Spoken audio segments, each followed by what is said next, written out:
আসসালামু আলাইকুম। আমরা আমাদের নতুন ঘাসের জমিতে ঘাস লাগিয়েছি ১ সপ্তাহ আগে। ঘাস লাগিয়ে আমরা সেচ দিয়ে দিয়েছি। এখন দেখুন ঘাসগুলো আলহামদুলিল্লাহ হয়ে গেছে। তো আমরা এই পাশে ঘাস লাগিয়েছি এবং ওই পাশে দেখতে পাচ্ছেন ওখানে আমরা ভুট্টা লাগিয়েছি। আমরা ঘাস লাগানোর আগে জমিতে পর্যাপ্ত পরিমাণে গোবর সার ব্যবহার করেছি।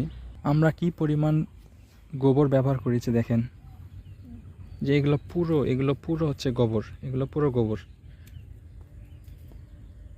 প্রচুর পরিমাণে গোবর এখানে ব্যবহার করা হয়েছে।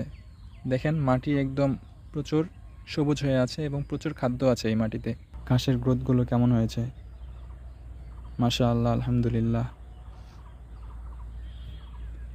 তো আমরা এখানে ঘাসের চারা লাগিয়েছি, আমরা কোনো কাটিং লাগাই নাই, কেননা কাটিং এই শীতের মৌসুমে পাওয়া খুবই দুষ্কর।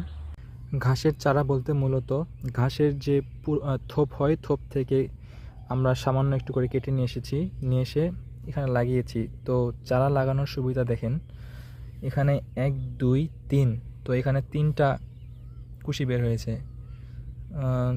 এই যে দেখেন এগুলাতেও কুশি বের হয়েছে, অনেক অনেক কুশি বের হয়েছে আলহামদুলিল্লাহ। এই যে এখানে একটা ট্যাগ বের হয়েছে, এটা আমরা লাগিয়েছি, এটা হচ্ছে মেইন গোড়া এবং এর গোড়া থেকে নতুন একটা ট্যাগ বের হয়েছে। কিন্তু আমরা যদি কাটিং লাগাই, ঘাসের কাটিং লাগালে দেখা যাচ্ছে অনেক সময় কাটিংটা মরে যায়, চোখ থেকে আপনার কুশিও বের হয় না।